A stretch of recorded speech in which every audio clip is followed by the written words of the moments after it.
بل ډېر تکړه زلمی ناست دی تعلیم یافته راځئ چې ده سره خبرې اترې وکړو چې دی راته د خپل ژوند د ستونزو په حواله څه وایي. احسان وروڼه ستړی مه شي، په خیر راغلې. خدای مو بخښه، الله عزت درکړه، عزتمند شئ. ساله ول یار، الله کرم دی.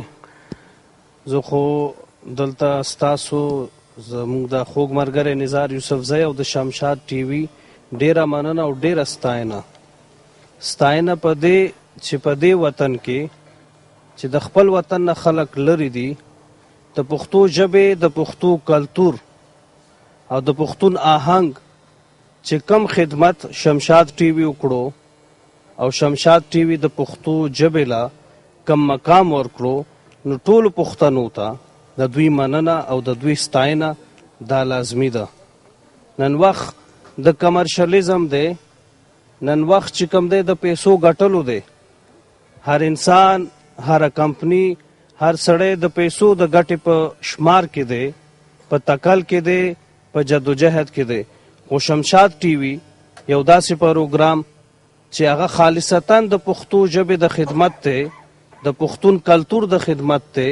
زما د لرې وطن یاره، مونږ نزار یوسفزی د دوی هنرمندان، د دوی ملګري په دې پروګرام کې ګورو، نو مونږ ټولو پښتنو ته د دوی لاسونه مضبوطول پکار دي، د دوی سره هر هڅه کول پکار دي چې کم د دوی دا حوصلې بلند ساتي، دا حوصلې یې همیشه قایمې وي چې دوی ستاسو، زمونږ او د ټولو پښتنو دا خدمت کوي. ستا د درنو خبرو مننه. دا راته وایه ته کوم ځای؟ زه د پېښور ښار اوسېدونکی یم، په وطن د مومند جنسۍ یم، د بدمنۍ. او سبق ته ویلی؟ بالکل جی، انجینرینګ مې کړی دی، الکتریکل انجینیر یم. ته خو لکه ګورې احسان وروڼه چې دومره په ګڼ شمېر پښتانه دي، ما وختي وي چې 4 لکه پښتانه وایي چې په دې ګلف کې چې کوم دا 10 لکه پښتانه دا مسافر دي خپل وطن نه، یو اندازې مطابق 10 لکه پښتانه صرف پر ګلف کې په عربو ممالکو کې مسافر دي.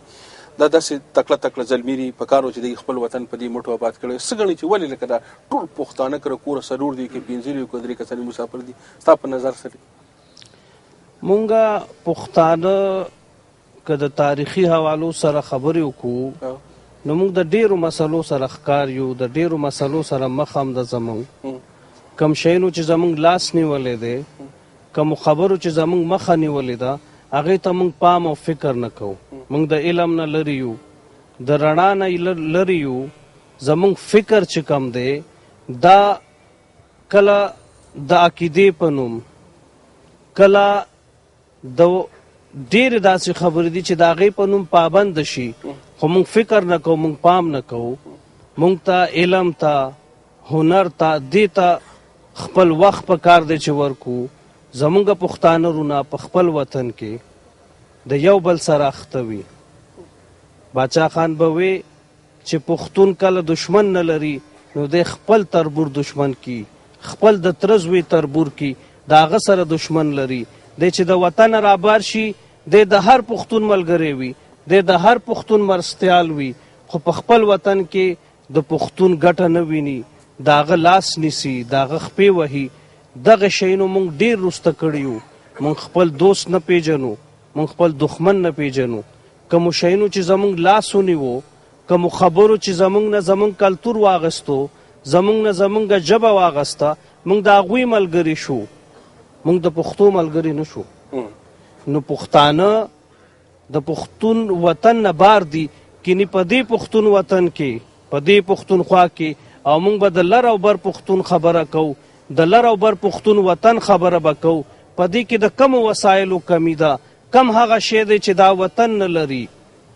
یو شاعر وی چې زما وطن د سپینو سرو نه ډک، زه مزدورو پسې بهر ګرځم. ولې ګرځم؟ ولې چې خپل وسایل د بل په لاس ورکړم. او بلم یو خبر ما ته رایادېږي چې پښتانه وی خپل غوث نه مني او پردی خر په ځان مشر مني. دا زمونږه بدقسمتي ده، دا زمونږه بدبختي ده. مونږ ته پکار دادي او وخت امتحان اخلي د انسان، خو وخت چاته صبر نه کړي، مونږ به ورک شو که ځان مو ونه پیژندو. یو شاعر ډېره ښایسته خبره کړې ده چې وی او هغې دپاره به موږ ته خپل ځان پیژندل پکار وي چې وخت ته ته ښه زور وکړه چې ورک مې کړې ځان به را پیدا کړم پښتون یم زه دې دپاره داسې نه ده چې دا به په خپله دا وخت ځان را پیدا کوي موږ خپل دشمن به پیژنو نن زما او ستا د کلتور دشمن څوک دی په دې څوک خبر نه دی بیا هم موږ د هغه خبرو سره خپل سترګې تې پټوو هغه خبرو ته پام نه کوو او هغه خلک بیا موږ خپل ملګري ګڼو نو په دې به موږ ته فکر پکار وي ستا په نظر کې که بله څه خبره داسې چې د شمشاد ټلویزیون په شیشه یې د نړۍ پښتنو ته کول غواړې زه خو صرف پښتنو ته دا وایم زما ورونه دي او پښتانه خپل د خپلو بچو د هغوی د مستقبل فکر دې وکړي هغې ته دې پام وکړي موږ د علم نه ډېر لرې یو ټوپک چې کم دی ټیک ده ټوپک به زما په لاس کې و دا زما د تاریخ حصه ده زما تاریخ د ټوپک سره عبارت ضرور دی خو علم نه ولې لرې یو موږ ته نن خلک وایي چې پښتون زما تاریخ زه به په خپل حال نظر نه کړم او زه به صرف د خپل تاریخ ستاینه کوم ما به کله هم تاریخ معاف نه کړي د تاریخ ستاینه ښه ده خو په خپل حال به نظر کوم زما د بچی له چې څوک ټوپک په لاس کې ورکوي د هغوی لاس ونیسئ بچو له قلم په لاس کې ورکوي مزدوري زما مقدر ولې دی زه به ټول عمر مزدوري کوم زه به د بل مزدور یم پښتون به ولې مزدور وي پښتون به ولې مخکې نه راځي لاره صرف قلم ده صرف قلم ده دې نه بغیر بله هېڅ تا خبرې کولې او ما در پښتو هغه تاریخي ټپره یاده شوه چې په بل وطن مې پیرزو نه یې په بل وطن مې پیرزو نه یې که د حسنو رسالې در پسې ځي الله دې ستا په شان خیراز ذهن چې لري دا ځل مې په خپل وطن شته کي ډېره مننه احسان بھائی ستاسو درنو خبرو